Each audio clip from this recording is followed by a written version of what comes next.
کیونکہ میرے بھائی قرآن کس کی بات ہے؟ اللہ تعالیٰ کی بات ہے، اور وہ یعنی پوری کائنات کا خالق اس کی بات ہے۔ اگر کوئی شخص اس کی بات پر مشغول ہو، ہمیشہ اس کی باتیں کرے، اس کا ذکر کرے، اس کے کلام میں مشغول ہو، تو آپ صلی اللہ علیہ وسلم نے فرمایا کہ یہ شخص بہترین شخص ہے، یہ شخص بہترین شخص ہے۔ اس کے ساتھ ساتھ اس کی صفات الگ ہیں، یعنی اللہ تعالیٰ نے رسول اللہ صلی اللہ علیہ وسلم کی زبان سے ہمیں یہ سرٹیفکیٹ دلوا لیا کہ ہم اس امت میں بہترین لوگ ہیں۔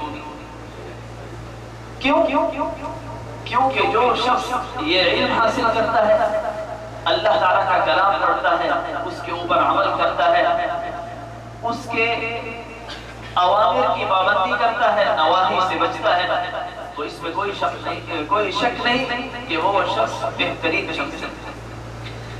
اور اسی طرح خوشخبری ہے ان والدین کو جنہوں نے اپنے بچوں کو، جنہوں نے خود بھی اس طرف وقت دیا اور اپنے بچوں کو بھی اس طرف لگایا۔ رسول اللہ صلی اللہ علیہ وسلم کی حدیث ہے کہ اذا مات ابن آدم انقطع عمله الا عن ثلاث، اگر جب ابن آدم مر جاتا ہے تو اس کا عمل منقطع ہو جاتا ہے، الا من ثلاث، مگر تین چیزوں سے، یعنی تین چیزیں ایسی ہیں اگر اس نے دنیا میں ترک کر گیا ہے تو اس کا عمل جاری رہے گا اس کی وفات کے بعد، ورنہ اس کے علاوہ کوئی عمل ایسا نہیں ہے جو اس کی وفات کے بعد جاری رہے گا۔ ان میں سے ایک رسول اللہ صلی اللہ علیہ وسلم نے فرمایا کہ اولاد صالح یدعو له، نیک اولاد چھوڑ کر جانا، نیک اولاد چھوڑ کر جانا تاکہ وہ ان کے بعد ان کے لیے دعا کرے، ان کی وفات کے بعد ان کو دعائیں دے کہ اے اللہ جس طرح انہوں نے ہمیں اس راستے پر لگایا، اے اللہ ان کی مغفرت کر، ان کی بخشش کر۔ تو یہ کب ہوگا میرے بھائی؟ جب ہم انہیں یہ تعلیم دیں گے، یہ چیز سکھائیں گے، ورنہ اس دنیا میں بہت سے آباء ایسے بھی ہیں جن کی اولاد انہیں مرنے کے بعد دعائیں نہیں دیتے بلکہ دوسرے الفاظ کو یاد کرتی ہے۔ تو میرے بھائی یہ خوش قسمتی ہے ہم جیسے لوگ، آپ لوگوں کی یہ خوش قسمتی ہے کہ اللہ تعالیٰ نے آپ کو ان لوگوں میں چنا ہے۔ رسول اللہ صلی اللہ علیہ وسلم کی حدیث ہے کہ من یرید اللہ بہ خیرا یفقہہ فی الدین، کہ اللہ تعالیٰ جس سے بھلائی کا ارادہ کرتا ہے اس کو دین کی سمجھ دیتا ہے، یعنی جو شخص یہ سمجھے کہ وہ دین کی طرف راغب ہو رہا ہے، دین کو سمجھنا چاہتا ہے، اپنی اولاد کو جو اس کا بہترین سرمایہ ہے، اس کے علاوہ اس کا کوئی سرمایہ نہیں، بہترین اس کو بھی اس طرف لگانا چاہتا ہے۔ آپ صلی اللہ علیہ وسلم نے فرمایا کہ اس شخص کے ساتھ اللہ تعالیٰ نے بھلائی کا ارادہ کیا، اور اگر کوئی شخص ایسی چیز سے دور بھاگتا ہے، اس کا دل اس طرف مائل نہیں ہوتا، تو ایسا شخص سمجھ لے کہ اللہ تعالیٰ نے اس سے بھلائی کا ارادہ نہیں کیا، جو ان چیزوں سے دور بھاگتا ہے۔ اور اس کے بعد جو شخص علم حاصل کرتا ہے یا قرآن پڑھتا ہے، اس کی فضیلت کیا ہے، اس کے بارے میں رسول اللہ صلی اللہ علیہ وسلم کی حدیث ہے کہ اس کو ایک تاج بنایا جائے گا، جو طالب جو قرآن پڑھتا ہے، جو حفظ کرتا ہے، اس کو اللہ تعالیٰ قیامت کے دن ایک تاج پہنائیں گے جس کے سامنے سورج کی روشنی بھی مان دے گی، اور یہ اس کے والدین کو اللہ تعالیٰ یہ چیز پہنائیں گے۔ تو ایسے شخص کو جو قرآن کا حافظ ہے، جو قرآن کی تلاوت کرنے والا ہے، اس کو اللہ تعالیٰ کیا درجہ دیں گے؟ اور ایک حدیث میں آتا ہے کہ اس کو حکم دیا جائے گا کہ قرآن پڑھتے جاؤ اور جنت کے درجات چڑھتے جاؤ، یعنی اور تمہاری آخری منزل کیا ہے؟ تمہاری آخری منزل وہ ہے جہاں تک تم رک جاؤ، جہاں تم ختم کرو گے وہی تمہاری منزل ہے۔ اور ایک درجے کے بارے میں آپ صلی اللہ علیہ وسلم نے فرمایا کہ جنت کے بہت سے درجات ہیں، اور ایک درجے کے بیچ میں اور دوسرے درجے کے بیچ میں اس طرح ہے جس طرح آپ صلی اللہ علیہ وسلم نے فرمایا کہ جس طرح تم کسی تارے کو دیکھتے ہو، یعنی ایک درجہ یعنی اتنا دور، اس کا ایک درجہ جو ہے، ایک درجے کا فرق اتنا ہے کہ وہ اتنا دور ہو جاتا ہے اور اتنی بلندی پر ہو جاتا ہے ایک درجہ۔ تو آپ صلی اللہ علیہ وسلم نے یہ چیز اپنے صحابہ کو بتائی تاکہ وہ ان چیزوں کی طرف راغب ہوں۔ تو میرے بھائی یہ تو صدقہ جاریہ ہے، اور مقصد آج کی جو محفل کا ہے وہ یہی ہے کہ ان لوگوں کو نصیحت یا ان کو یہ یاد دہانی کرانا کہ اللہ تعالیٰ نے فرمایا کہ یاد دہانی کراؤ، مومنوں کو یاد دہانی نفع دیتی ہے کہ فذکر فإن الذکریٰ تنفع المؤمنین، اور وہ لوگ جن کو معلوم نہیں ان کو یہ چیز معلوم ہو۔ اس کے بعد اپنے ارد گرد کے جو لوگ ہیں جو ان کے ساتھی ہیں ان کو اس طرف مائل کیا جائے، وہ جن کے دماغ پر آج صرف دنیا کا چشمہ لگا ہوا ہے کہ صرف دنیا ہی کمانی ہے، دنیا ہی، اگر اس دنیا میں جینا ہے تو دنیا ہی کمانی ہے، اور جو اس طرف آیا وہ مر گیا، یعنی یہ ان کے دماغ میں ان کی سوچ ایسی ہے چند لوگوں کی۔ تو میرے بھائی ان کو یہ صرف سوچ کیوں ایسی ہوتی ہے؟ توکل نہ ہونے کی بنا پر اللہ تعالیٰ رسول اللہ صلی اللہ علیہ وسلم نے فرمایا کہ اگر تم اللہ تعالیٰ پر صحیح توکل کرو تو وہ تمہیں اس طرح رزق دے جس طرح کسی پرندے کو دیتا ہے کہ پرندہ جب صبح نکلتا ہے تو خالی پیٹ نکلتا ہے، لیکن جب اپنے گھونسلے میں واپس آتا ہے تو اس کا پیٹ بھرا ہوتا ہے۔ اگر تم اس طرح بھروسہ کرو اللہ تعالیٰ پر تو وہ تمہیں ایسے رزق دے۔ اور اللہ تعالیٰ نے قرآن پاک میں فرمایا کہ نحن نرزقکم وإياکم، جب کفار مکہ کو کہا کہ تم اپنے بچوں کو کیوں قتل کرتے ہو تو اللہ تعالیٰ نے فرمایا کہ ہم تمہیں رزق دیتے ہیں، یعنی تم ان کے رزق کے ڈر کی وجہ سے ان کو تم قتل کر رہے ہو یا ان کو زندہ زمین میں گاڑ رہے ہو۔ اللہ تعالیٰ نے فرمایا کہ ہم تمہیں بھی رزق دیتے ہیں اور ان کو بھی ہم رزق دیتے ہیں، یعنی یہ رزق تم ان کا پیدا نہیں کرتے۔ اور اسی طرح اللہ تعالیٰ نے یہ فرمایا کہ وَمَن يَتَّقِ اللَّهَ يَجْعَل لَّهُ مَخْرَجًا، جو شخص تقوی اختیار کرے اللہ تعالیٰ اس کے لیے راستہ نکالیں گے، وَيَرْزُقْهُ مِنْ حَيْثُ لَا يَحْتَسِبُ، اور اللہ تعالیٰ اسے رزق ایسے راستے سے دیں گے کہ جو اس کا گمان بھی نہیں کر سکتا کہ کس راستے سے اسے رزق پہنچتا ہے۔ تو میرے بھائی یہ دو کٹ بات ہے، بالکل واضح بات ہے، اس میں کوئی شک نہیں۔ اگر کسی شخص کو یہ چیز نہیں ملتی تو اس کا مطلب ہے کہ اس کے ایمان میں خلل ہے، اس کے ایمان میں خلل ہے۔ ہاں اللہ تعالیٰ آزماتے ہیں، اللہ تعالیٰ آزماتے ہیں اپنے بندے کو، اس نے نبیوں کو آزمایا، تو جو اللہ تعالیٰ کے جتنا قریب ہوگا اس کی آزمائش اتنی زیادہ ہوگی، لیکن انجام بہتر انجام کس کا ہے؟ اللہ تعالیٰ کے لوگوں کا ہی، نیک لوگوں کا ہی بہتر انجام۔ تو میرے بھائی اپنے ارد گرد جو ساتھی ہیں جن کے ساتھ ہم اٹھتے ہیں بیٹھتے ہیں کھانا کھاتے ہیں دنیاوی باتیں کرتے ہیں، تو ان کو میرے بھائی یہ بات کرنی چاہیے، ان کے بچوں کو بجائے یہ کہ فضول ٹائم ضائع کریں ٹی وی میں یا دوسری چیزوں میں، تو ان کو اس طرف راضی کرنا چاہیے کہ جو ان کے پاس فراغت ہے یہ جو وقت ہے وہ اس طرف بھی دیں، اور بلکہ لازم وقت نکالیں۔ یعنی یہ نہیں کہ انسان یہ سوچے کہ فارغ وقت ہوگا تو میں اپنے بچوں کو مدرسے میں داخل کرا سکتا۔ یعنی آج جو سوچ ہے معاشرے کے اندر وہ یہ سوچ ہے کہ ان مدارس میں یا ایسی جگہوں پر کون سے لوگ آتے ہیں جن کے پاس اسکول میں پڑھانے کے لیے پیسہ نہیں ہے، یہ جن کے پاس مال و دولت اتنی نہیں کہ وہ دنیاوی اسکولوں میں اپنے بچوں کو تعلیم دے سکیں، اور یہ انتہائی بری سوچ ہے جس سے اللہ تعالیٰ کی ناراضگی ہوتی ہے کہ اللہ تعالیٰ کے لیے یعنی انسان تبھی آئے گا جب اس کے پاس کوئی اور راستہ نہیں ہوگا۔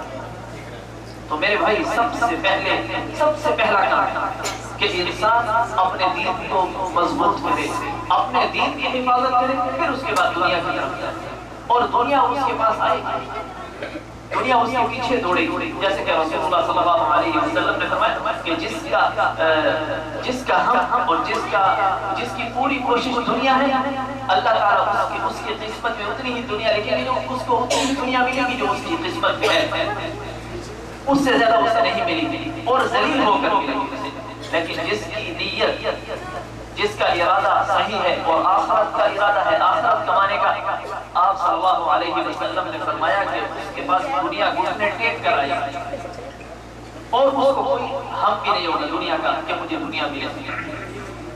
تو میرے بھائی یہ چند کلمات آج کی محفل میں اللہ تعالیٰ سے دعا ہے کہ اللہ تعالیٰ ہمیں نیک عمل کی توفیق دے، اور ہمیں ان ساتھیوں کو بھی جو ہمارے ساتھی ہیں، ہمارے ساتھ رہتے ہیں، ہمارے ہی معاشرے سے، ہمارے ہی ملک سے جن کا تعلق ہے، ان کو ہم ان چیزوں کی طرف راغب کریں، ان کو ان چیزوں کی طرف بلائیں تاکہ ان کے لیے بھی دنیا اور آخرت کا فائدہ ہو. هذا وصلی اللہ وسلم علی نبینا محمد وعلى آلہ وصحبہ اجمعین.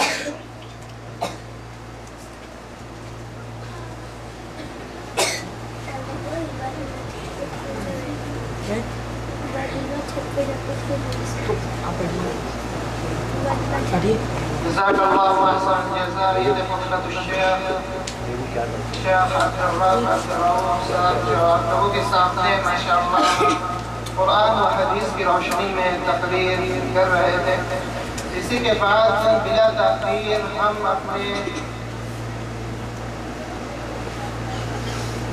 اپنے ساتھی جناب اخلاق بھائی دعوت دیتے ہیں کہ وہ آئیں اور اپنے کلمات سے ہم سبھی کو مستفید کریں.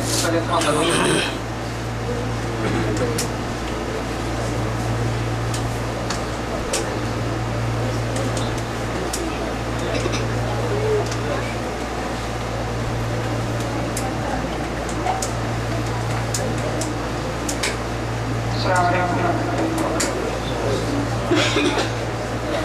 إن الحمد لله نحمده ونستعينه ونستغفره ونؤمن به ونتوكل عليه ونعوذ بالله من شرور أنفسنا ومن سيئات أعمالنا.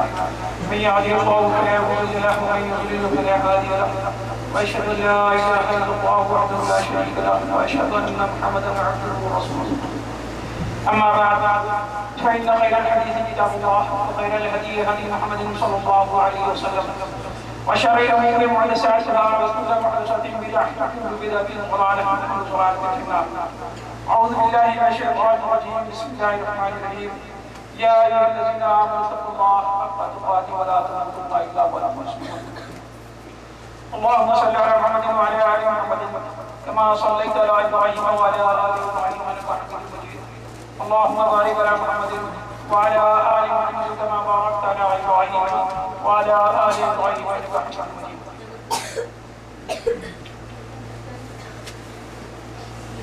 معزز حاضرین کرام اور عزیز طلباء، اللہ تعالیٰ کا شکر اور احسان ہے کہ اللہ تعالیٰ نے ہم تمام لوگوں کو جو یہاں پر موجود ہیں اس لیے جمع کیا کہ اللہ کے دین کو اللہ کے بتائے ہوئے طریقے کے مطابق سمجھیں اور اس پر عمل کرنے کی کوشش کی.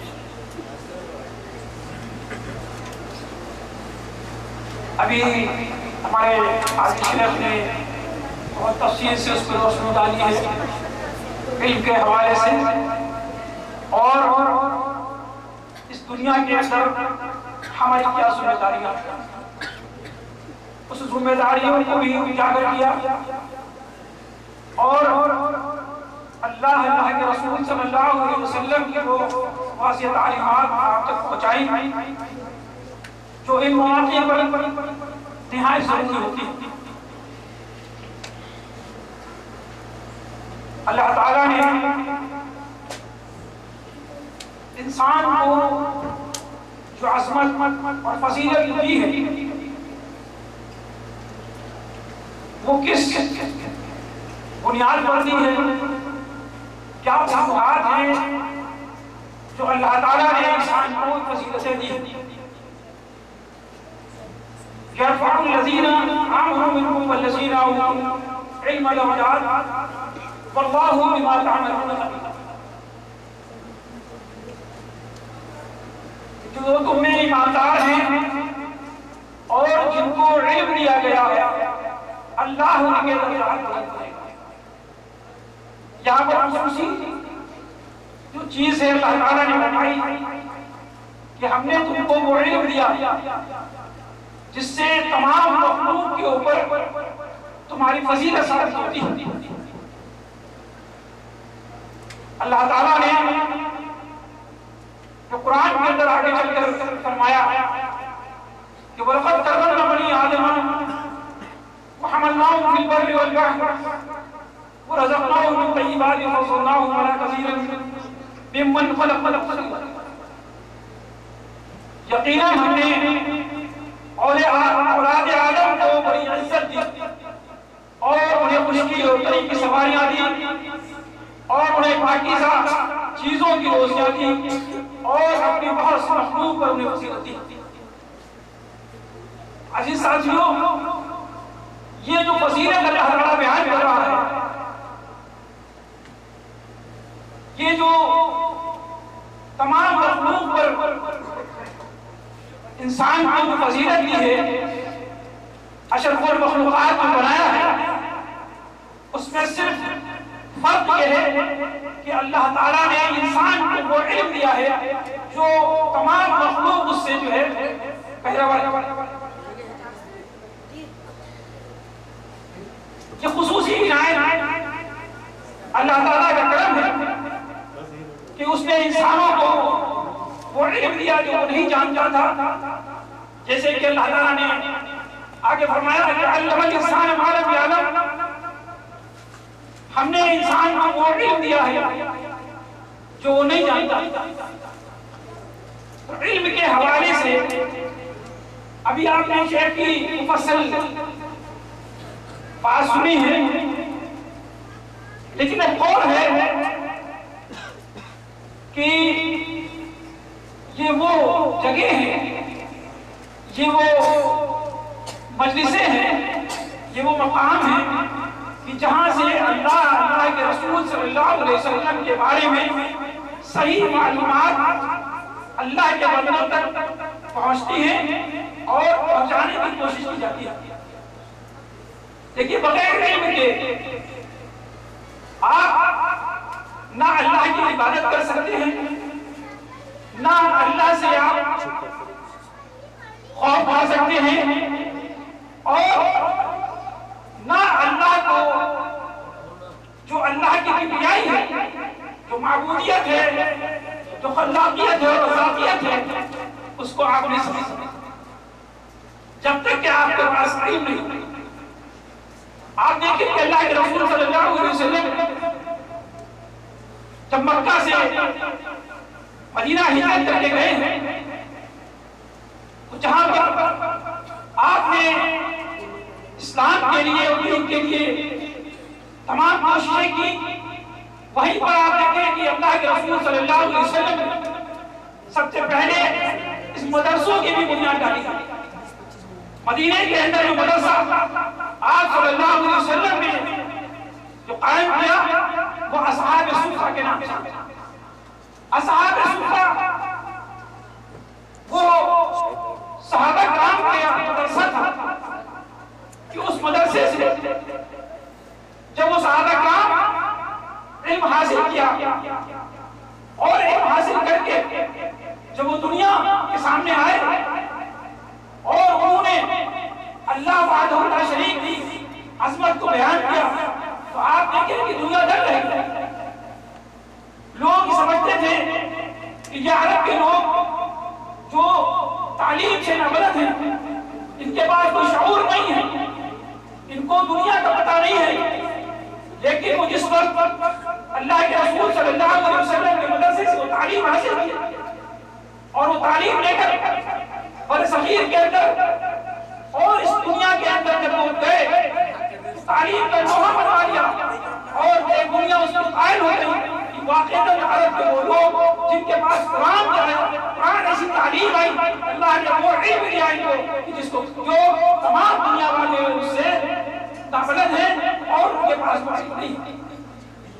عزیز ساتھیوں، آپ دیکھیں کہ اسی مدرسے سے آج جو ہم لوگوں میں چیز ڈالی جا رہی ہے، جو سمجھایا جا رہا ہے تمام باطل حکومتیں کہ اگر اسلامی تعلیمات حاصل کرو گے، اسلام کو صحیح معنوں میں اپنا لو گے یا قرآن کو تم اپنا لو گے تو اس دنیا کے اندر ترقی نہیں کر سکتے۔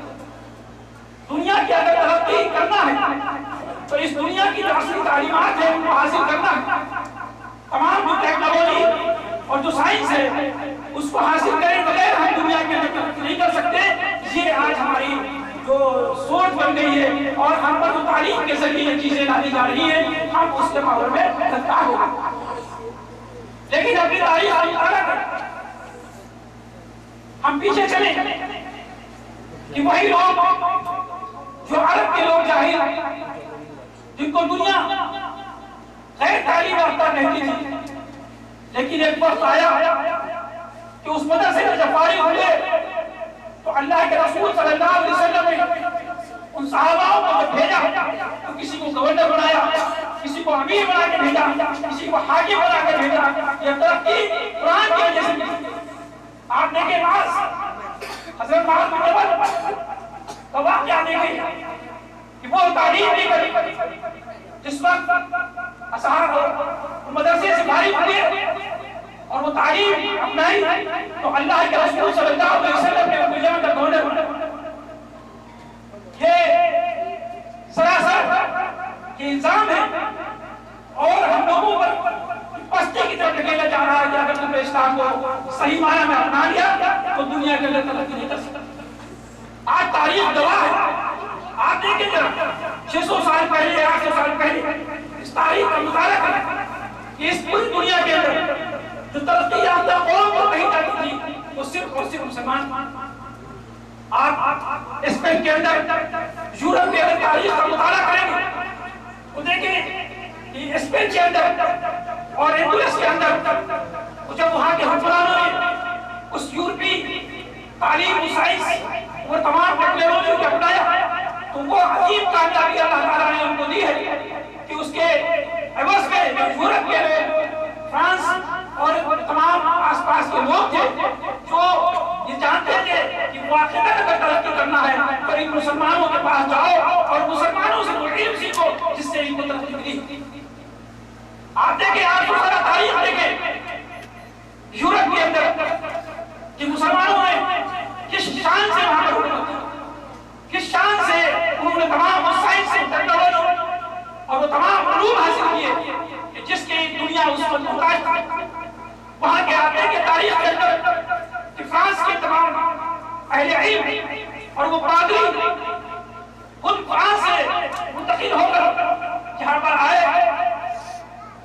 جو اندلس کی اور قصبہ جہاں کا وہ تھی مسلمانوں کی راجدھانی، مسلمانوں کا تخت تھا، وہاں پر باقاعدہ وہ آئے اور جو یونیورسٹی تھی قصبہ کی اس میں انہوں نے داخلہ لیا اور وہاں سے وہ علوم حاصل کیے جو انہوں نے آج جو یورپ کی ترقی کے لیے کام کر رہے ہیں وہ آپ دیکھیں بنیادی علم جو ہے وہ مسلمانوں سے۔ آپ تاریخ کو دیکھیں کہ تاریخ کے اندر جو تمام بڑے سے بڑے سائنسداں، جو بڑا سے بڑا طبیب، جو بڑا سے بڑا فلسفی ہے وہ مسلمان، لیکن ان تعصب پسند لوگوں نے مسلمانوں کو ان سے وہ تعلیم وہ ترقی دے دیا گئی اور ان سے وہ چھین کر اپنے جو یورپ کے لوگ ہیں ان کے ذمہ کر دیا۔ تمام ہمارے طبہ اور سائنسدانوں کے نام انہوں نے چینج کر کے اور اپنے اس میں اپنی لسٹ میں شامل کیا۔ عزیز ساتھیوں، تعلیم کا شرط ضروری ہے۔ ہمیں تعلیم اس دنیا کے اندر اگر سرخرو ہونا ہے، ترقی کرنا ہے تو ہم کو اپنے اسلام کی تعلیم حاصل کرنا پڑے گی۔ اسلام آپ سے نہیں آپ کو پابند نہیں کرتا کہ آپ کہیں پہاڑوں پر بیٹھ جائیں، آپ کہیں کسی خال کے اندر چلے جائیں، بلکہ اسلام کے اندر وہ بہت سی تعلیمات ہیں جن کو دیکھیں کہ ایک یورپ کا ایک وقت اس نے اپنے کتاب کی ہے اور اس کے اندر کہا کہ اس نے کہا کہ اگر کوئی دیکھنا چاہے تعلیم کو تو مسلمانوں کے اندر وہ تعلیم ہے کہ جنہوں نے اپنے مسلمانوں کی پوری ہسٹری 5 لاکھ مسلمانوں کی ہسٹری وہ پیش کر دی ہے قوم کے سامنے۔ یہ تعلیم اور یہ چیز کسی قوم کے پاس نہیں ہے جو اپنے 5 لاکھ اکابرین کی مستند روایتیں پیش کر سکتے اور پوری ہسٹری ان کے پاس ہے۔ عزیز ساتھیوں، دوسری قومیں قائل ہے اسلام کی تعلیم، اسلام کی تعلیمات سے وہ جانتے ہیں کہ اس کے اندر کون سی تعلیمات۔ آج قرآن دیکھیں، قرآن 1400 سال پہلے نازل ہوا، آج اس قرآن سے وہ تمام قومیں ترقی کر رہی ہیں جو اس قرآن کو سمجھ نہیں تھی، لیکن ہم نے اسے کچھ ڈال دیا، ہم وحشت میں آ گئے، ہم لوگوں کے بہکارے میں آ گئے دنیا کے کہ تم اگر قرآن حاصل کرو گے، قرآنی تعلیمات حاصل کرو گے تو تم بنیاد پرست ہو جاؤ گے، تم صرف ایک خلیج ایک تہمت میں رہنا پڑے گا، تمہاری تمام دنیا کے جو مسائل ہیں ان کو چھوڑنا پڑے گا. لیکن عزیز ساتھیوں ایسا نہیں. آپ اپنی تاریخ کا مطالعہ کریں, آپ اسلام کی تاریخ کا مطالعہ کریں کہ جب اسلام نے ترقی کی ہے تو یہی قوم جو آج آنے دے رہی ہے اور کہتی ہے کہ اسلام کا قبول کرو گے تو بنیاد پرست بن جاؤ گے, تمہیں یہ عیش و عشرت چھوڑنا پڑے گا. وہی قوم اس وقت آئے تھے اسلام کی تعلیمات کی, اور وقتاً فوقتاً ان کی کتابوں کے اندر اظہار ہیں, انہوں نے کیے ہیں کہ واقعہ اگر ترقی کی راہ رہا ہے تو اسلام کی تعلیمات سمجھنا پڑتا ہے. آج دیکھیں اس قرآن سائنس ایک طور پر کہ لوگ سائنس سے بہت گھبراتے ہیں, اور یہ دیکھ کہ سائنس جو ہے وہ اسلام کی دشمن ہے. پہلے سائنس کا جو لوگ تھے وہ اللہ کے قائل نہیں تھے, اللہ کو نہیں تسلیم کرتے تھے. لیکن جس وقت انہوں نے اس قرآن کا مطالعہ کیا, قرآن کو واضح سمجھا, تو اس سائنسدانوں کو قائل ہونا پڑا ہے اللہ کی حاکمیت, اللہ کو اپنا معبود ماننا پڑا ہے کہ اس دنیا کا چلانے والا کون ہے. عزیز ساتھیوں, بغیر تعلیم کے اور بغیر علم کے ہم بالکل اسی طریقے سے ہیں جیسے کہ اللہ کے رسول صلی اللہ علیہ وسلم نے فرمایا کہ جس کے سینے میں قرآن نہیں, تعلیم نہیں ہے, اس کا دل, اس کا سینہ خنجر. آپ دیکھیں کہ ہم تعلیم کی دور میں کتنا آگے نکل رہے ہیں.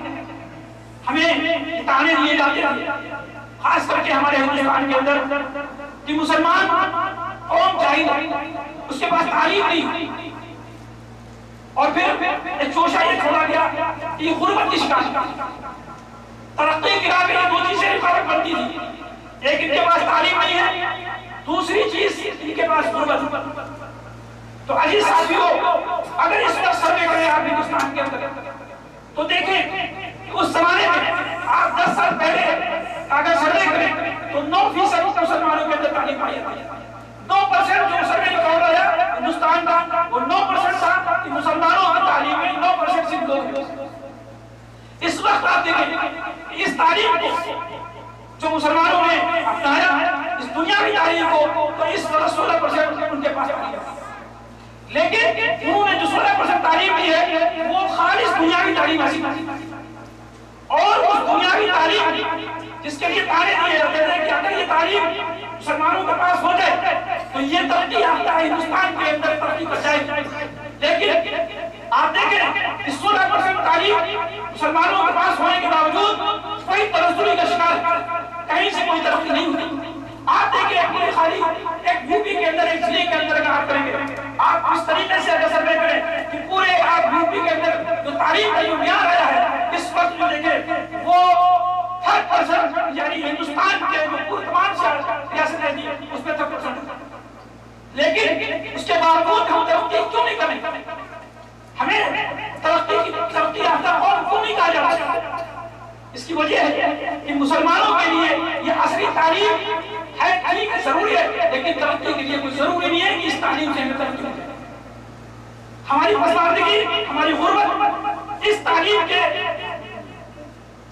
مرہون منت نہیں ہے کہ اگر یہ تعلیم میں ترقی یافتہ ہو جائے, بلکہ ہم تاریخ کا مطالعہ کریں کہ ہم جب ترقی یافتہ تھے, ہم جب پوری دنیا کے اندر ترقی یافتہ قوم کہلائے جا رہے تھے تو ہمارے پاس کون سی تعلیم تھی, کس تعلیم سے ہم دنیا کے اندر تعلیم یافتہ قوم تھا؟ عزیز ساتھیوں, وہ تعلیم قرآن تھا. قرآن نے ہر لمحہ ہر قدم ہماری رہنمائی کی ہے. کوئی ایسا زندگی کا کوئی ایسا گوشہ نہیں ہے جو قرآن نے ہماری رہنمائی کی ہے.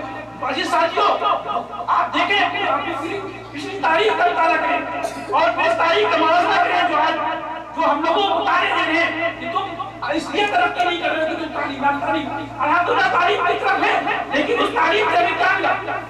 اس تعلیم سے نہ اس دنیا کے اندر ہمیں عزت و وقار مل رہا اور نہ آخرت کے اندر کوئی استفادہ مل رہا. عزیز ساتھیوں, جہاں اصلی تعلیم ضروری ہے وہاں پر ہمارے لیے قرآن کی تعلیم بہت نہایت ضروری ہے. اگر ہم قرآن کی پیچھے پڑ جاتے ہیں تعلیم کو تو پھر ہم اس دنیا کے اندر ترقی یافتہ قوم نہیں کرنا چاہتے. آج آتے ہیں یورپ کے لوگ تو ترقی یافتہ قوم کہی جا رہی ہے, آپ اس سے وہ لوگ قرآن کا مطالعہ کریں. انہوں نے قرآن کو کس طریقے سے سمجھا, تمام پوائنٹ قرآن سے حاصل کیے جو انسان کی زندگی کے لیے نہایت اہم ضروری ہے, اور اس چیزوں کو اپنایا راہ پہ نامزد، لیکن افسوس کہ ہم نے اپنی تعلیم کو، اپنی چیز ضروری تھی جو ہماری دنیا اور آخرت دونوں کے لیے اور ضروری تھی ترقی کے لیے، اسے ڈال دیا اور ہم اپنی ذمہ داریوں کو بھول گئے۔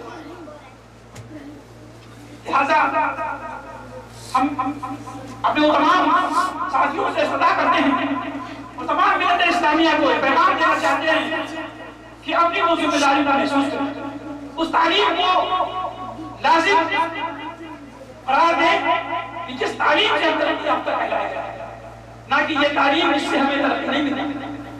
اللہ تعالیٰ سے دعا ہے کہ صحیح معنوں میں ہمیں دین کی سمجھ عطا فرما اور ہمیں وہ تعلیم عطا کر جو تعلیم انہیں اس موقع کو اللہ تعالیٰ نبی اکرم صلی اللہ علیہ وسلم اور تمام صحابہ کرام کو دی تھی، وہ تعلیم اللہ ہمارے لیے بھی آسان کر دے۔ سبحان ربک رب العزت عما یصفون وسلام علی المرسلین۔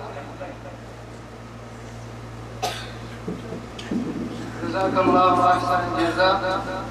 اس کے بعد ہم اس پروگرام کو آگے بڑھاتے ہوئے اپنے دوسرے مرحلے کی طرف چلتے ہیں جو تقسیم انعامات ہیں۔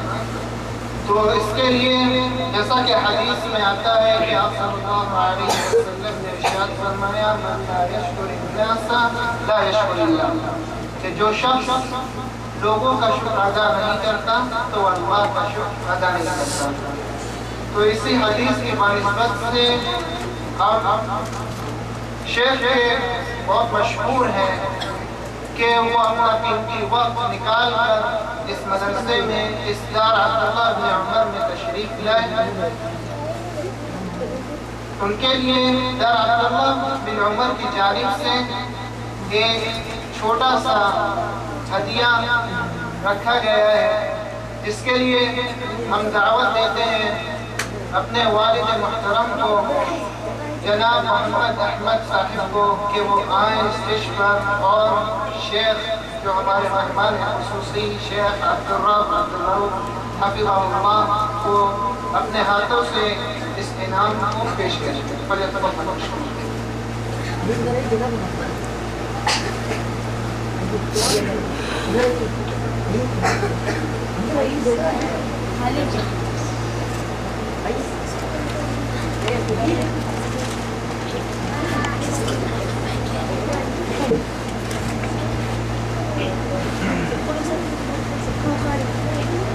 اسی کے بعد ہم شیخ سے معتبرانہ گزارش کرتے ہیں کہ جو ذمہ داران مدرسہ، جو لوگ مدرسے کی کامیابی میں اور مدرسے کو آگے بڑھانے میں زیادہ سے زیادہ محنت کر رہے ہیں، ان کو اپنے ہاتھوں سے انعام پیش کریں۔ اور تو جن میں سے سب سے پہلے جناب محمد اکرم صاحب، اس کے بعد جن کا نام لیں وہ اسٹیج پہ آئیں اور شیخ محترم سے انعامات حاصل کر کے جائیں۔ تو جناب محمد اکرم صاحب، اس کے بعد جناب اخلاق صاحب، اس کے بعد جناب محمد عالم صاحب، اس کے بعد جناب ابو الحسن صاحب، اس کے بعد ہمارے والد محترم محمد احمد صاحب۔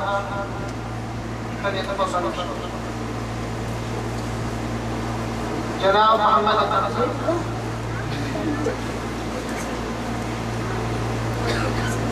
اس کے بعد جناب اخلاق صاحب، جناب ابو الحسن صاحب، جناب محمد عالم،